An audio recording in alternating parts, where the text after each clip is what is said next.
Hello students, ഇന്ന് നമ്മൾ പഠിക്കാൻ പോകുന്നത് സ്ട്രിംഗ് കോപ്പി എന്ന സ്ട്രിംഗ് ഹാൻഡ്ലിംഗ് ഫംഗ്ഷനെ പറ്റിയാണ്. strcpy എന്നാണ് അതിൻ്റെ കീവേഡ്. ഒരു സ്ട്രിങ്ങിനെ, അതായത് ഒരു അറയിലുള്ള സ്ട്രിങ്ങിനെ മറ്റൊരു അറയിലോട്ട് കോപ്പി ചെയ്യാൻ വേണ്ടിയാണ് strcpy സ്ട്രിംഗ് കോപ്പി എന്ന ഈ സ്ട്രിംഗ് ഹാൻഡ്ലിംഗ് ഫംഗ്ഷൻ ഉപയോഗിക്കുന്നത്. അതിൻ്റെ സിൻടാക്സ് ആണ് ഇവിടെ കാണിച്ചിട്ടുള്ളത്. strcpy ആ കീവേഡ് എഴുതി ബ്രാക്കറ്റിൻ്റെ അകത്ത് രണ്ട് അറേ മെൻഷൻ ചെയ്യുക. അറയുടെ പേര് മെൻഷൻ ചെയ്യുക. ബ്രാക്കറ്റ് ഒന്നും ആവശ്യമില്ല, അറയുടെ പേര് മാത്രം മെൻഷൻ ചെയ്യുക.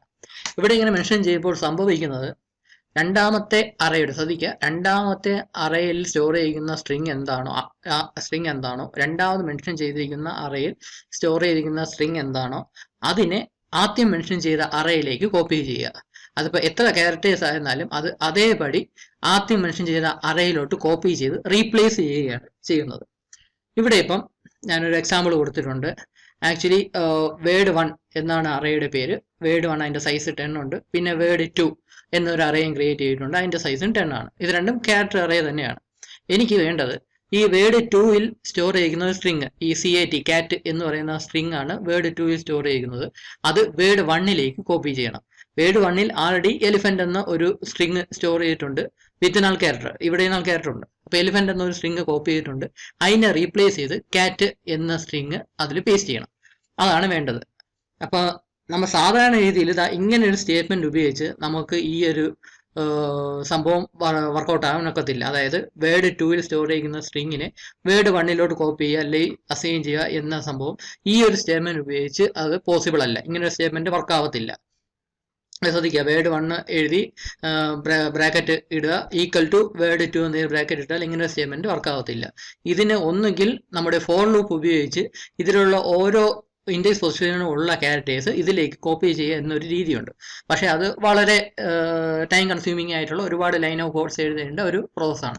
അതിനേക്കാളും ഈസി ആയിട്ട് ഈ വേർഡ് 2-ലുള്ള സ്ട്രിങ്ങിനെ വേർഡ് 1-ലോട്ട് കോപ്പി ചെയ്യാനായിട്ട് നമുക്ക് ഈ സ്ട്രിംഗ് കോപ്പി എന്ന ഈ സ്റ്റേറ്റ്മെന്റ്, ഈ ഒരു ഫംഗ്ഷൻ യൂസ് ചെയ്യാം. അതിൻ്റെ സിൻടാക്സ് ആണ് ഇവിടെ കൊടുത്തിട്ടുള്ളത്. ഇങ്ങനെ ഒരു ലൈൻ ഓഫ് കോഡ് എക്സിക്യൂട്ട് ചെയ്താൽ, അതായത് സ്ട്രിംഗ് കോപ്പി എന്ന് എഴുതി ബ്രാക്കറ്റിൻ്റെ അകത്ത് വേർഡ് 1, വേർഡ് 2 എന്നിവിടെ എഴുതിയിട്ടുണ്ട്. ഇവിടെ നടക്കുന്ന എന്തെന്ന് പറഞ്ഞാൽ, രണ്ടാമത് മെൻഷൻ ചെയ്തിരിക്കുന്ന അറയിലുള്ള സ്ട്രിംഗ് എന്താണോ അത് ആദ്യത്തെ അറയിലോട്ട് കോപ്പി ചെയ്യാവും. അതാണ് ഇവിടെ നടക്കുന്നത്. എന്താണോ വേർഡ് 2 എന്നാൽ രണ്ടാമത് മെൻഷൻ ചെയ്യുന്ന അറയിലുള്ളത്, അതിലുള്ള സ്ട്രിങ്ങിനെ അതേപടി തന്നെ ആദ്യം മെൻഷൻ ചെയ്യുന്ന അറയിലോട്ട് പേസ്റ്റ് ചെയ്യും. അതിനെ റീപ്ലേസ് ചെയ്യുകയാണ് ചെയ്യുന്നത്. ഇവിടെ ഇപ്പം ഇങ്ങനെ ഒരു സ്റ്റേറ്റ്മെന്റ് എക്സിക്യൂട്ട് ചെയ്ത് കഴിഞ്ഞാൽ ഇങ്ങനെ ഒരു ഔട്ട്പുട്ട് ആയിരിക്കും കിട്ടുന്നത്. വേർഡ് 2 എന്ന് പറയുന്ന രണ്ടാമത് മെൻഷൻ ചെയ്യുന്ന അറേക്ക് യാതൊരു മാറ്റവും ഇല്ല.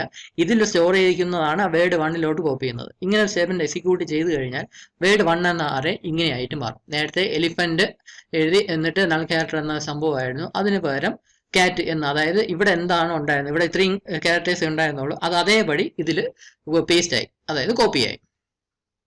അപ്പം ഇങ്ങനെ ഒരു സംഭവം അച്ചീവ് ചെയ്യാൻ വേണ്ടിയാണ് ഈ സ്ട്രിംഗ് കോപ്പി എന്ന് പറയുന്ന ഈ ഒരു ഫംഗ്ഷൻ ഉപയോഗിക്കുന്നത്. അതായത് രണ്ടാമത് മെൻഷൻ ചെയ്യുന്ന അറയിൽ നിന്നും ആദ്യത്തെ അറയിലോട്ട് സ്ട്രിംഗ് കോപ്പി ആവും. അതായത് ആദ്യത്തെ അറയിൽ എന്താണോ അത് റീപ്ലേസ് ആവും. അതാണ് നടക്കുന്നത്. നമുക്ക് ഇതേപോലെ തന്നെ രണ്ടാമതൊരു രീതിയിൽ നമുക്ക് ഈ സ്ട്രിംഗ് കോപ്പി നടത്താനൊക്കും. ഇവിടെ ആദ്യം ഏത് അറയിലോട്ടാണോ കോപ്പി ആവേണ്ടത് അതിനെ മെൻഷൻ ചെയ്യുക. എന്നിട്ട് കോമ എടുത്തിട്ട് എന്ത് ടെക്സ്റ്റ് ആണോ കോപ്പി ചെയ്യേണ്ടത്, ഇവിടെ ഒന്നെങ്കിൽ നമുക്ക് ഇവിടെ അറേ തന്നെ മെൻഷൻ ചെയ്യാം, അല്ലെങ്കിൽ എന്ത് ടെക്സ്റ്റ് ആണോ കോപ്പി ആവേണ്ടത് ആ ടെക്സ്റ്റ് അങ്ങ് മെൻഷൻ ചെയ്താൽ മതി. ഡബിൾ കോട്സിൻ്റെ അകത്ത് ആ സ്ട്രിംഗ് എന്താണോ അതങ്ങ് മെൻഷൻ ചെയ്താൽ മതി. ഈ ഒരു സ്റ്റേറ്റ്മെന്റ് എക്സിക്യൂട്ട് ആവുമ്പോൾ ഈ ഡബിൾ കോട്സിൻ്റെ അകത്ത് എന്ത് സ്ട്രിംഗ് ആണോ ഉള്ളത് അതായിരിക്കും ഈ ആദ്യം മെൻഷൻ ചെയ്യുന്ന അറയിലോട്ട് പേസ്റ്റ് ആവുന്നത്. ഇവിടെ സംഭവം എന്തെന്ന് വെച്ചാൽ, നമ്മളിപ്പോൾ സാധാരണ ഈ ഡോഗ് എന്ന് തന്നെ ഇരിക്കട്ടെ, വേർഡ് 1 എന്ന അറയിലോട്ട് ഈ DOG എന്ന ഈ സ്ട്രിങ് അതിലോട്ട് സ്റ്റോർ ചെയ്യണമെങ്കിൽ നമ്മൾ സാധാരണ ചെയ്യുന്ന രീതി എങ്ങനെയെന്ന് പറഞ്ഞാൽ, ആ വേർഡ് ഡിക്ലെയർ ചെയ്യുമ്പോൾ തന്നെ ക്യാരക്ടർ അറേ ഡിക്ലെയർ ചെയ്യുമ്പോൾ തന്നെ നമ്മൾ ഇങ്ങനെ എഴുതി കൊടുത്തിരിക്കുന്ന ചാറെന്ന് എഴുതി വേർഡ് 1 എഴുതി അതിൻ്റെ സൈസ് സെറ്റ് ചെയ്ത് ഈക്വൽ ടു ഡബിൾ കോട്സിൻ്റെ അകത്ത് ആ സ്ട്രിംഗ് എന്താണോ അത് നമ്മൾ ആ ടെക്സ്റ്റ് എന്താണോ അത് ഇവിടെ മെൻഷൻ ചെയ്യും. ഇങ്ങനെ സ്റ്റേറ്റ്മെന്റ്, അതായത് ഈ വേർഡ് 1 എന്ന് പറയുന്ന അറേ ഡിക്ലെയർ ചെയ്യുമ്പോൾ തന്നെ അതിൻ്റെ വാല്യൂയും കൂടെ, ആ സ്ട്രിങ്ങും കൂടെ നമ്മൾ ഇനിഷ്യലൈസ് ചെയ്യുന്നു. അപ്പോൾ ഇതിലേക്ക് ഈ ഒരു DOG എന്ന് പറയുന്ന സ്ട്രിങ് ഇതിലോട്ട് സ്റ്റോർ ആവും. അതല്ലാതെ ഇങ്ങനെ ഒരു രീതിയാണ് നമ്മൾ ഫോളോ ചെയ്ത് വരുന്നത്. ഇങ്ങനെ അല്ലാതെ നമ്മൾ ഇങ്ങനെ ഒരു രീതിയാണ് ഫോളോ ചെയ്യുന്നത് എങ്കിൽ, അതായത് ആദ്യം വേർഡ് 1 എന്ന് പറയുന്ന ഒരു ക്യാരക്ടർ അറേ ക്രിയേറ്റ് ചെയ്തു, ഇനിഷ്യലൈസ് ഒന്നും ചെയ്തില്ല, ക്രിയേറ്റ് ചെയ്തു. നമ്മൾ ഇനിഷ്യലായിട്ട് ഒരു വാല്യൂ ഒന്നും കൊടുത്തില്ല, സ്ട്രിംഗ് ഒന്നും നമ്മൾ അതിൽ കൊടുത്തില്ല, സേവ് ചെയ്തില്ല. ജസ്റ്റ് ഈ ഒരു word1 എന്ന് പറയുന്ന അറേ ഡിക്ലെയർ ചെയ്തു. എന്നിട്ട് അടുത്ത ഒരു ലൈനായിട്ട് word1 brackets equal to double കോട്ട്സിൻ്റെ അകത്ത് ആ സ്ട്രിങ് മെൻഷൻ ചെയ്താൽ ഇങ്ങനൊരു സ്റ്റേറ്റ്മെന്റ് അത് വർക്ക് ആവത്തില്ല. ഇങ്ങനൊരു സ്റ്റേറ്റ്മെന്റ് എറർ കാണിക്കും. ഇങ്ങനൊരു സ്റ്റേറ്റ്മെന്റ് പോസിബിൾ അല്ല. ഇങ്ങനെ നമുക്ക് കൊടുക്കാനൊക്കത്തില്ല. ഒന്നുകിൽ ആദ്യം ഡിക്ലെയർ ചെയ്യുമ്പോൾ തന്നെ അതിന്റെ വാല്യൂ, അതായത് സ്റ്റോർ ചെയ്യേണ്ട സ്ട്രിങ് എന്താണോ അത് നമ്മൾ ഇനിഷ്യലൈസ് ചെയ്ത് കൊടുക്കണം. അതല്ല എങ്കിൽ ഈ ഒരു രീതി നമുക്ക് യൂസ് ചെയ്യാൻ പറ്റത്തില്ല. പകരം യൂസ് ചെയ്യുന്ന ഒരു രീതിയാണ് ഇത്. ഇതിലിപ്പോൾ ഇങ്ങനെ ഒരു സംഭവം കൊടുക്കുകയാണ്, ഈ സ്ട്രിങ് കോപ്പി എന്ന് എഴുതി ബാക്കിൻ്റെ അകത്ത് ഈ word1 ഏതിലോട്ടാണോ സ്ട്രിങ് സ്റ്റോർ ചെയ്യേണ്ടത് ആ സ്ട്രിങ്ങിന്റെ പേര്, അറേയുടെ പേര്, ഏതിലോട്ടാണോ സ്ട്രിങ് സ്റ്റോർ ചെയ്യേണ്ടത് ആ അറേയുടെ നെയിം മെൻഷൻ ചെയ്യുക, കോമ ഇട്ടിട്ട് ഡബിൾ കോട്ട്സിന്റെ അകത്ത് ആ സ്ട്രിങ് എന്താണെന്ന് വെച്ചാൽ അത് അവിടെ എഴുതി കൊടുത്താൽ മതി, സ്ട്രിങ് മെൻഷൻ ചെയ്ത് കൊടുത്താൽ മതി. ബ്രാക്കറ്റ് ക്ലോസ് ചെയ്യുക, എന്നിട്ട് സെമിക്കോളൻ ഇടുക. ഈ ഒരു സ്റ്റേറ്റ്മെന്റ് എക്സിക്യൂട്ട് ചെയ്യുമ്പോഴേക്കും ഈ ഡബിൾ കോട്ട്സിന്റെ അകത്തുള്ള സ്ട്രിങ് എന്താണോ അത് ഈ അറയിലോട്ട്, ആദ്യം മെൻഷൻ ചെയ്തിരിക്കുന്ന ഈ word1 എന്ന അറയിലോട്ട് അങ്ങ് കോപ്പി ചെയ്യാം.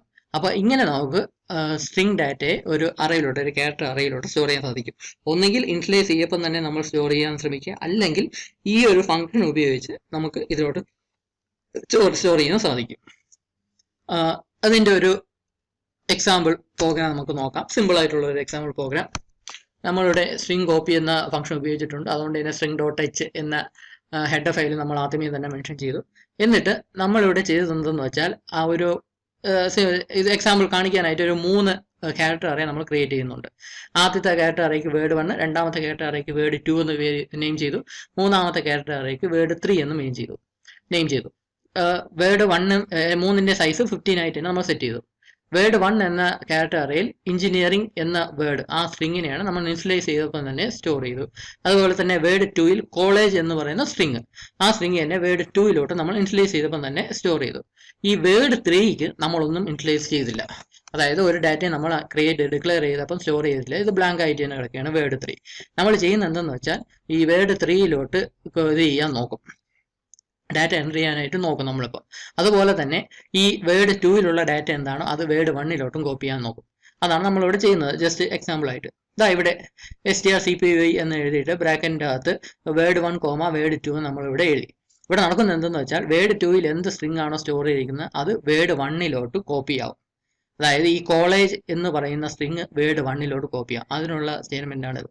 അതുപോലെ തന്നെ ഇവിടെ strcpy എന്ന് എഴുതി ബ്രാക്കറ്റിൻ്റെ അകത്ത് word3 എന്ന് മെൻഷൻ ചെയ്തു. എന്നിട്ട് ഈ ഡബിൾ കോട്ട്സിന്റെ അകത്ത് മെക്കാനിക്കൽ എന്ന സ്ട്രിങ് നമ്മൾ ഇവിടെ മെൻഷൻ ചെയ്തു. ഇവിടെ നടക്കുന്നത് എന്തെന്ന് വെച്ചാൽ ഈ മെക്കാനിക്കൽ എന്ന് പറയുന്ന സ്ട്രിങ് word3 എന്ന അറയിലോട്ട് കോപ്പി ചെയ്യാം. ഈ സ്ട്രിങ് ആണ് അതേപടി അറയിലോട്ട് കോപ്പി ചെയ്യണം. നമ്മൾ ഇവിടെ ഇനിഷ്യലൈസ് ഒന്നും ചെയ്തില്ല, ജസ്റ്റ് ഡിക്ലെയർ ചെയ്ത് മാത്രമേ ഉള്ളൂ. ഇവിടെ നമുക്ക് എന്ത് സ്ട്രിങ് ആണോ സ്റ്റോർ ചെയ്യേണ്ടത് അത് നമുക്ക് ഇങ്ങനെ എഴുതി ഈ strcpy എന്ന ഫംഗ്ഷൻ ഉപയോഗിച്ച് പർട്ടിക്കുലർ ക്യാരക്ടർ അറയിലോട്ട് നമുക്ക് സ്റ്റോർ ചെയ്യാൻ സാധിക്കും. ഇവിടെ ഇപ്പം നമ്മളിവിടെ ചേഞ്ച് ചെയ്തതെന്ന് വെച്ചാൽ word1 നമ്മൾ മോഡിഫൈ ചെയ്തു. ഇപ്പൊ word2 ആണല്ലോ word1ലോട്ട് കോപ്പി ചെയ്തത്. word1 എന്ന് പറയുന്ന അറേ നമ്മൾ മോഡിഫൈ ചെയ്തു. word3 നമ്മൾ മോഡിഫൈ ചെയ്തു. ആദ്യം ബ്ലാങ്ക് ആയിരുന്നു, അതിന് മെക്കാനിക്കൽ എന്ന് പറയുന്ന സ്ട്രിങ് നമ്മൾ അതിലോട്ട് കോപ്പി ചെയ്തു. word2ന് നമ്മൾ ചേഞ്ചസ് ഒന്നും വരുത്തിയില്ല, അതിന്റെ വാല്യൂ കോളേജ് തന്നെയാണ് ഇപ്പോഴും അതിൽ സ്റ്റോർ ചെയ്തിരിക്കുന്ന സ്ട്രിങ്. നമ്മളിപ്പോൾ ഈ 3 എണ്ണത്തിന് 3 ക്യാരക്ടർ അറേയെ നമ്മളൊന്ന് ഡിസ്പ്ലേ ചെയ്യുന്നു. ഡിസ്പ്ലേ ചെയ്യാനായിട്ട് പുട്സ് എന്ന് പറയുന്ന സ്റ്റേറ്റ്മെന്റ് ആ ഫംഗ്ഷൻ ഉപയോഗിക്കാം. പുട്സ് എന്ന് എഴുതി ബ്രാക്കറ്റിൻ്റെ അകത്ത് word2 എന്നും പുട്സ് എന്ന് എഴുതി word1 എന്നും word3 എന്നും ഇവിടെ മെൻഷൻ ചെയ്തു. ഈ പ്രോഗ്രാം റൺ ചെയ്യുമ്പോൾ ഇങ്ങനെ ഒരു ഔട്ട്പുട്ട് ആയിരിക്കും കിട്ടുന്നത്. ആദ്യം പുട്സ് എന്ന് എഴുതി word2 ആയിരിക്കും നമ്മളിവിടെ ഡിസ്പ്ലേ ചെയ്യുന്നത്. word2 കോളേജ് നമ്മളിവിടെ മാറ്റമൊന്നും വരുത്തില്ല. അത് കഴിഞ്ഞ് word1 ഇവിടെ ഡിസ്പ്ലേ ചെയ്യും. word1 നമ്മൾ എഞ്ചിനീയറിംഗ് എന്ന സ്ട്രിങ് ആണ് നമ്മൾ ഇനിഷ്യലൈസ് ചെയ്തതെങ്കിലും ഈ ഒരു സ്ട്രിങ് കോപ്പി എന്ന ഫംഗ്ഷൻ ഉപയോഗിച്ച് word2ലുള്ള എന്താണോ സ്ട്രിങ് അത് word1ലോട്ട് കോപ്പി ചെയ്തു. അതായത് കോളേജ് എന്ന വേർഡ് നമ്മൾ word1ലോട്ട് കോപ്പി ചെയ്തു. അതുകൊണ്ട് word1 ഡിസ്പ്ലേ ചെയ്യാൻ നോക്കുമ്പോൾ ഈ കോളേജ് എന്ന സ്ട്രിങ് ആയിരിക്കും നമുക്ക് ഔട്ട്പുട്ട് കാണിക്കുന്നത്. ഇപ്പം word1 സ്റ്റോർ ചെയ്തിരിക്കുന്നത് ഈ കോളേജ് എന്ന് പറയുന്ന വേർഡാണ്. പിന്നെ word3 നമ്മൾ ഡിസ്പ്ലേ ചെയ്യുമ്പോഴേക്കും മെക്കാനിക്കൽ എന്ന വേർഡായിരിക്കും ഇവിടെ ഡിസ്പ്ലേ ചെയ്യുന്നത്. അപ്പോൾ ഇങ്ങനെ നമുക്ക് സ്ട്രിങ്ങിനെ ഒരു അറയിൽ നിന്ന് മറ്റൊരു അറയിലോട്ട് സ്ട്രിങ്ങിനെ കോപ്പി ചെയ്യാം. എപ്പോഴും ശ്രദ്ധിക്കുക, രണ്ടാമത് മെൻഷൻ ചെയ്യുന്ന അറയിൽ നിന്നാണ് ആദ്യത്തെ അറയിലോട്ട് കോപ്പി ആവുന്നത്. ആ കാര്യം മാത്രം എപ്പോഴും ശ്രദ്ധിക്കുക. ഇവിടെ ടാർഗറ്റ് അറേ എന്ന് പറയുന്നത് അറേ 1 ആയിരിക്കും. സോഴ്സ് എന്ന് പറയുന്നത് രണ്ടാമത് മെൻഷൻ ചെയ്യുന്ന അറേ ആയിരിക്കും അതിന്റെ സോഴ്സ്. ഇത് ടാർഗറ്റ്, ഇത് സോഴ്സ്. ആ കാര്യം മാത്രം ശ്രദ്ധിക്കുക. അപ്പൊ ഇങ്ങനെയാണ് സ്ട്രിങ് കോപ്പി ചെയ്യുന്ന മെത്തേഡ്. strcpy എന്ന സ്ട്രിങ് ഹാൻഡ്ലിംഗ് ഫംഗ്ഷൻ ഉപയോഗിച്ച് ഒരു അറയിൽ നിന്നും മറ്റൊരു അറയിലേക്കോ അല്ലെങ്കിൽ ഒരു സ്ട്രിങ്ങിനെ ഒരു അറയിലോട്ടോ ക്യാരക്ടർ അറയിലോട്ടോ സ്റ്റോർ ചെയ്യുന്ന മെത്തേഡ്. ഇതാണ് ഇന്നത്തെ വീഡിയോയിൽ. ബാക്കി 2 സ്ട്രിങ് ഹാൻഡ്ലിംഗ് ഫംഗ്ഷൻസും നമുക്ക് അടുത്ത വീഡിയോയിൽ കാണാം. Thank you.